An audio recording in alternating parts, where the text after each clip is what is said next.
Et bienvenue, traileuses, trailers, runneuses, runners, dans ce nouvel épisode du 5 km à l'Ultra Trail, podcast qui partage des conseils pour que vous puissiez courir et atteindre vos objectifs personnels dans la course à pied. Allez, ce matin, j'espère que tu as la forme.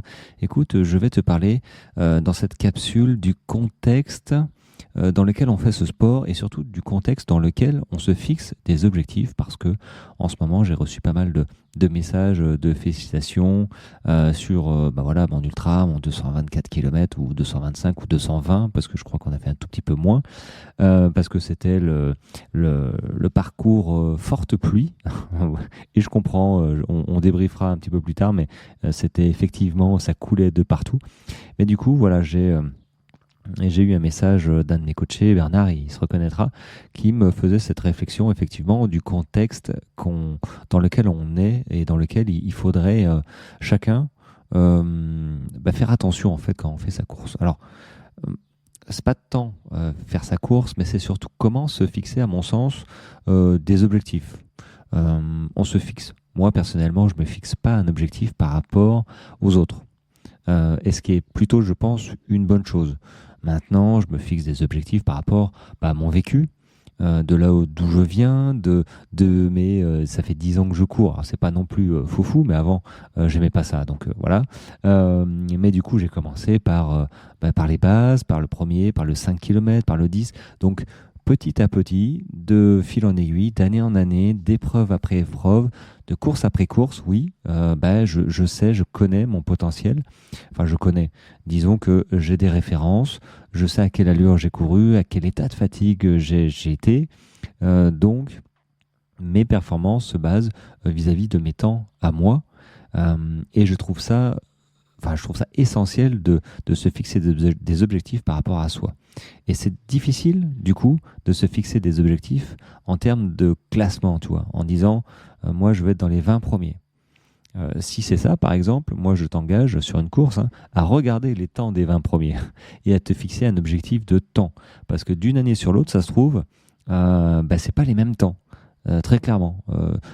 Là, je pense notamment en version trail. C'est assez aléatoire suivant juste la météo. Tu prends la météo, c'est un facteur X hyper important qu'il faut, j'allais dire prendre en compte, mais on a du mal à prendre en compte la météo. On ne sait pas quel temps il va faire. Ça se trouve, il va faire super beau, mais trop chaud. Ça se trouve, il y aura du vent de face et là, c'est mort. C'est très compliqué à anticiper. Mais par contre, la notion de performance, c'est évidemment, il faut relativiser, donc remettre dans le contexte de la course, par exemple, tu vois, pour pas être déçu, tu vois, pour pas être dans un côté négatif, parce qu'on ne peut pas tout prévoir sur une course.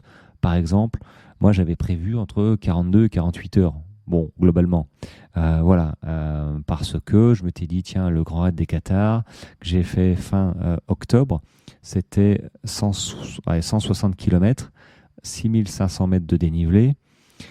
J'ai fait 29 heures et j'ai plutôt bien terminé. On a même marché à la fin parce que j'ai accompagné une personne qui n'arrivait plus à courir. Donc 29 heures, je me suis dit, ok, c'est globalement 160 km, 6006. Là, je vais faire 225, 9000. Bon, c'est à peu près, on va dire que c'est autant roulant, aussi roulant que ça. Donc, je m'étais dit, 29 heures, je rajoute 20 heures, je suis large. Bon, ça, c'était en théorie. Maintenant, en pratique, il s'est avéré que ça ne s'est pas passé comme je l'ai prévu et je l'ai su assez tôt. Le pourquoi du comment, écoute, je débrieferai avec Olivier, on en discutera en direct sur pourquoi je me suis planté autant, où est-ce que j'ai perdu 10 heures, même si j'ai ma petite idée. Mais pour te dire qu'il faut s'adapter. Il faut s'adapter au contexte, il faut s'adapter à ce qui se passe et à la réalité. La réalité, c'est que on n'avançait pas assez vite et qu'on s'arrêtait beaucoup en fait dans les ravitaux. Donc ça, à partir de là, ok. Et la réalité aussi, c'est que on était fatigué. Olivier était fatigué, moi aussi, et du coup, c'est un fait. Faut voir la préparation, faut voir l'alimentation, le sommeil avant, parce que oui, le sommeil, moi je dors mal, donc je savais que j'étais déjà en déficit de sommeil. Ça fait partie aussi du contexte qu'on ne voit pas On ne voit pas en fait sur les réseaux, par exemple, tu vois, tous les résultats que tu vois que des résultats. Là, tu as vu le mien, mais tu sais pas dans quel état, comment je me suis préparé, quelle est ma vie en fait. Est-ce que j'ai pu préparer ça correctement? Est-ce que j'ai pu faire 5, 6 entraînements ou 10 ou 12, tu vois? Tu sais rien, tu vois juste. À la fin, bon, si tu m'écoutes, tu commences à connaître ma vie, mais en regardant un post ou juste des résultats sur Strava et compagnie, ok, c'est de l'instantané, c'est juste des chiffres. Et ok, on a beau marquer, j'en ai chié, ça a été la course la plus dure de ma vie, mais globalement, tu sais pas comment il s'est organisé, tu sais pas comment il s'est entraîné, tu sais pas s'il a pu courir 3 fois, s'il a des enfants à s'occuper, s'il a un boulot qui lui prend 18 heures par jour, enfin, tu vois, ce genre de choses. Donc toujours, je pense, remettre dans le contexte et prendre du recul parce que on ne peut pas connaître en fait le décor la face cachée de chaque course, de chaque résultat. Moi, je sais qu'il y en a qui ont fait beaucoup plus rapide que moi, que j'ai croisé. Je ne sais pas pourquoi. Enfin, je connais pas leur passé non plus, toi. Ça se trouve, c'est des anciennes élites. Bon, bah voilà, les élites. La dernière vidéo que j'ai vue, l'élite, il courait, et c'est pas pour cracher dessus, au contraire, hein, mais il s'entraînait 35 heures dans la semaine. Bah voilà, déjà, t'as déjà un problème si tu veux te comparer à un élite, mais on n'a pas la même vie, c'est tout. Toi et moi, hein, on bosse, on a des enfants à s'occuper, on a de la charge mentale, on doit récupérer. Bah ouais, la récupération, c'est pas forcément non plus une priorité, mais lui, 35 heures dans la semaine, il court le matin, il court l'après-midi. Son job, c'est bien de récupérer, c'est de bien manger. Il a l'ostéo, il a le kiné, machin. Ouais, c'est son job. Toi, t'as pas ça. Moi, j'ai pas ça. Donc on fait au mieux et de vouloir se comparer, c'est évidemment pas la solution. C'est évidemment pas la solution. Et quand je dis comparer, c'est pas simplement sur Strava, c'est pas simplement sur les réseaux, c'est quand tu vas courir, voilà, tu fais ton jogging ou sur ta course, bah, les gens te doublent. Les gens courent plus vite que toi. Endurance fondamentale, je sais que moi, j'ai des personnes qui me disent j'ai l'impression de me traîner, tout le monde m'a doublé. Et alors, on s'en fiche. C'est terrible. Elle serait toute seule, cette personne. Tu vois, peut-être que tu penses ça. Tu serais toute seule ou tout seul en train de courir tranquillement. Sincèrement, le regard des autres, il n'y aurait pas d'autres. Donc tu serais bien avec toi-même. Tu courrais comme tu le sentirais sans avoir un jugement, sans penser que les gens te jugent extérieurement. Et donc tu ne serais pas, on va dire, influencé par le regard des autres, cette histoire de performance par rapport aux performances des autres coureurs que tu vas croiser. Ça, c'est vraiment négatif, j'allais dire néfaste, mais vraiment négatif. Et il faut absolument te libérer de ça, clairement. Parce que, comme je leur dis souvent, moi, à mes coachés, dis-toi que sur 10 coureurs que tu vas croiser, statistiquement, pardon, il y en a 7 qui seront blessés dans l'année. Donc ça se trouve, le gars, là, les 7 que tu as croisés, là, qui t'a peut-être regardé en disant, bon, t'avances pas, le gars, ça se trouve, 3 semaines plus tard, il peut plus courir. Alors que toi, tu pourras continuer à courir parce que tu auras appliqué les bonnes méthodes, parce que l'endurance fondamentale, c'est l'endurance fondamentale et qu'il faut faire de l'endurance fondamentale très souvent, plus souvent que courir vite. Et oui, mais ça, il y en a beaucoup qui ne l'intuitent pas et ceux qui se permettent de juger en disant t'avances pas, ça, c'est des abrutis qui vont se blesser. Donc, attention, à partir du moment où on émet un jugement, moi ça me fout les poils. Regarde un petit peu voilà, faut regarder dans sa gamelle avant de juger les autres.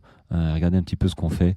Et je pense que si on fait les choses correctement dans l'ordre, on acquiert une humilité qui évite de d'émettre un jugement sur des performances, sur comment courent les gens.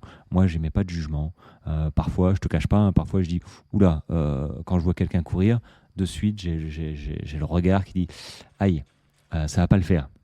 Ça va pas le faire dans le temps, ça va pas le faire, voilà, parce qu'il a une foulée qui tape, qui est pas optimisée, par exemple, tu vois. Mais en aucun cas, j'émets un jugement en disant il est trop nul, il sait pas courir. C'est plutôt aïe. J'aimerais bien l'arrêter pour dire non, essaye d'améliorer ça parce que tu vas te blesser en courant comme ça. Et sur les courses aussi, quand des gens, alors le trail c'est vraiment un esprit d'entraide. Donc quand il y a des gens qui sont en difficulté, évidemment qu'on les aide. Est-ce que ça va? Là, j'en ai vu là, sur 56 heures. Bah ouais, on n'est pas des concurrents en fait. On est tous dans la même aventure. Et moi, je trouve qu'on est des participants. J'allais dire des aventuriers, mais parce que c'était la grande, grande aventure de la Volvic. Mais voilà, on est des participants et, euh, et on n'est personne pour juger telle ou telle personne.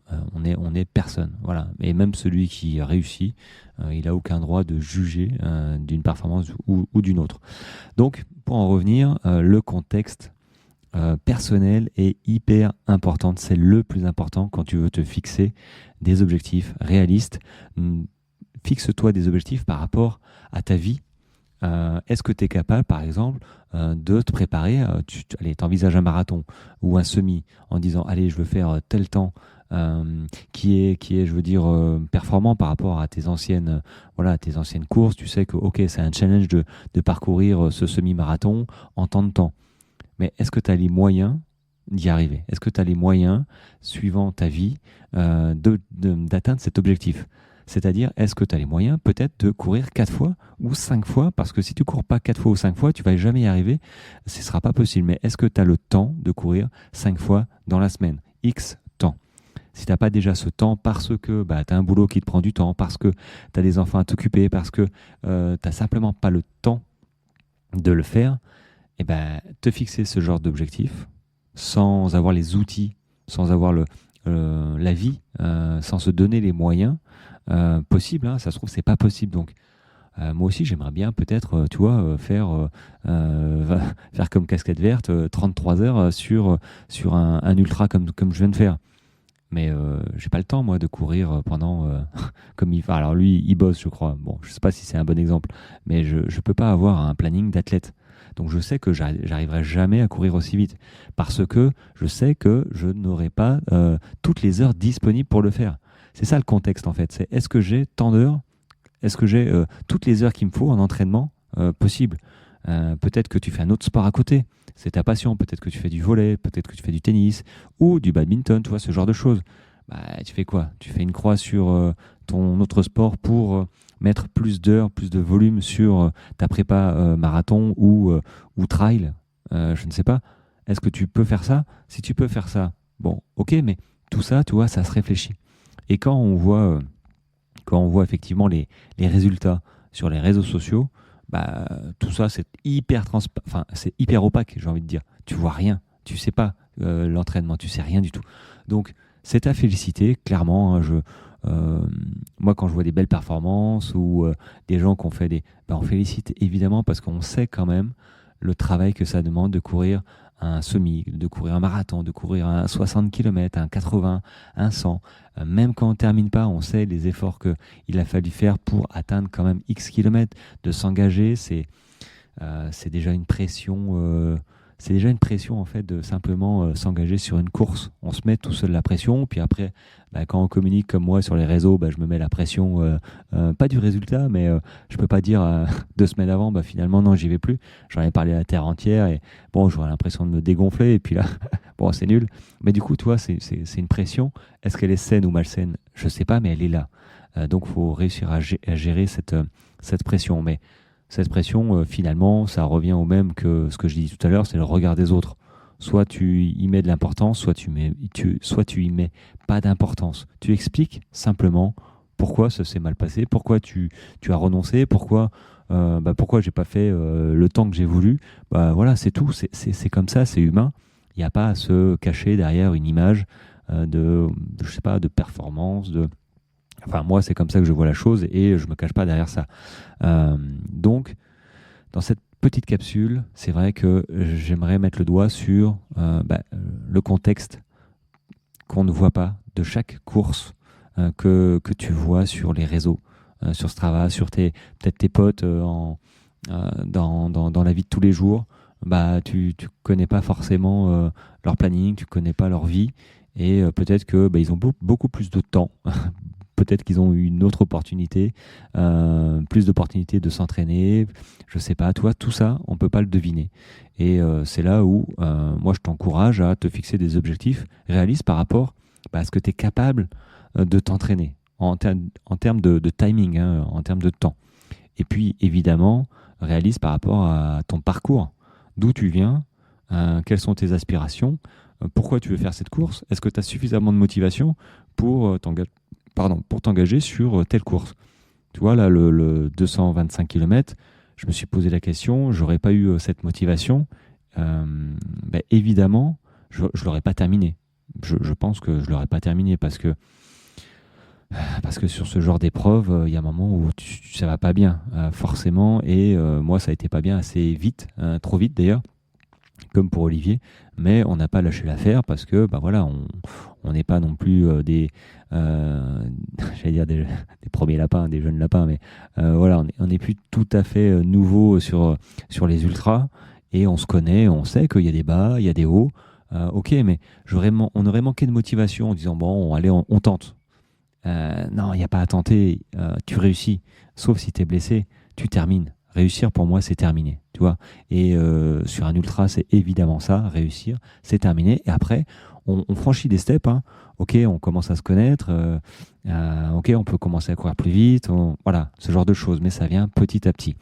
Mais il faut absolument que tu te fixes des objectifs réalistes par rapport à tes motivations, par rapport à ton passé de sportif et de sportive, et pas à te fixer des challenges par rapport à ce que tu vois sur les réseaux. Alors tu peux t'en inspirer parce que c'est hyper inspirant. Moi, je sais que des courses comme j'ai mis là, ça inspire beaucoup d'entre vous, et je le comprends. Moi, ça me mettait des étoiles dans les yeux quand j'étais plus jeune. Je me dis, waouh, comment c'est possible? Et déjà, même maintenant, je me dis, mais comment c'est possible? Comment ça a été possible que je puisse courir, marcher, enfin faire 225 km? Et là où je suis encore plus surpris, c'est que aujourd'hui, je me dis que j'aurais pu continuer à courir. Le corps, c'est une putain de machine, un truc de fou qu'il faut croire. Il faut croire en son corps. Alors, il ne faut pas non plus jouer au loto en disant allez, je vais me faire un 600 bornes là, parce qu'il m'a dit que le corps, il a des ressources. Ouais, il a des ressources, mais il n'est pas non plus progressivité. Ce mot-là, ça fait partie de notre sport, hein, course à pied, running, trail, dans tout en fait, hein, le sport en règle générale. Si tu manques de progressivité, tu vas aller trop vite, tu seras stoppé, tout simplement. Donc, et c'est bien le challenge, hein, de ma Swiss Peak qui arrive, c'est essayer d'augmenter le volume sans me cramer en fait. Donc ça va être assez fin, quitte à en faire un peu moins qu'un peu trop. Tu vois, je l'ai déjà dit, mais vraiment. Moi, je suis prêt à en faire, pas atteindre le volume peut-être des 100 km par semaine, parce que j'ai pas l'habitude, mais d'en faire un peu moins pour assurer le coup. Alors, je sais que j'en chierai peut-être un petit peu plus sur la Swiss Peak, mais au moins, je vais pas craindre quelque chose, une blessure qui va m'handicaper pendant 2 semaines. Et là, pour le coup, c'est mort. Et puis mentalement, c'est hyper dur quand on est à l'arrêt, alors qu'on a un objectif on sait déjà qui est costaud. Si en plus on n'arrive pas à s'entraîner comme on veut, c'est hyper compliqué. Bref, je continuerai à en parler. Bon, c'est une petite capsule qui est un petit peu longue. Bon, j'espère que tu as appris ce que tu avais à apprendre sur le contexte de chaque course, de chaque performance que tu vois sur les réseaux. Voilà, prends ce qu'il y a à apprendre, mais relativise par rapport et mets en perspective par rapport à toi et tes possibilités et ta vie et ton planning, tu vois, tout ça. Voilà, écoute, je te remercie de m'écouter déjà, ça fait toujours plaisir, je me relance petit à petit, tu vois que j'ai la voix encore un peu fatiguée, j'ai fait une sieste d'1h30 tout à l'heure, là, ça m'arrive jamais, normalement c'est juste 20 minutes et là, j'ai fait 1h30, après c'est normal, hein, j'ai juste dormi à peine 30 minutes en 56 heures, donc le corps, à mon âge, il s'en souvient, alors que c'est vrai qu'entre 20 et 30 ans, petite nuit blanche, hop, le lendemain, ils sont frais comme des gardons, ça repart. Voilà, 43 ans, 44 ans bientôt. J'ai l'impression qu'il n'a pas oublié. Mais c'est pas grave, on pense à bien s'hydrater, à bien manger, et à récupérer du sommeil, parce que le sommeil, c'est un des facteurs qui est le plus sous-coté, sous-évalué pour vraiment récupérer. Donc merci à toi de m'écouter et puis voilà, sache que si tu as des objectifs à atteindre, voilà, je propose un accompagnement qui pourrait t'aider si tu veux, si tu le souhaites, si tu le désires, à atteindre ton objectif, voilà, cet été ou un petit peu plus que l'été, hein. Il y en a qui préparent déjà des trails en septembre, octobre, novembre. Donc là, ça laisse du temps pour se préparer, c'est plutôt pas mal. Mais voilà, j'ai un lien en description dans cet épisode que tu peux retrouver. Je vais y arriver. Voilà. Allez, sur ce, je m'embrouille. Je te laisse à cette journée. Je te souhaite une très bonne journée et je te dis à demain. Allez, ciao, ciao.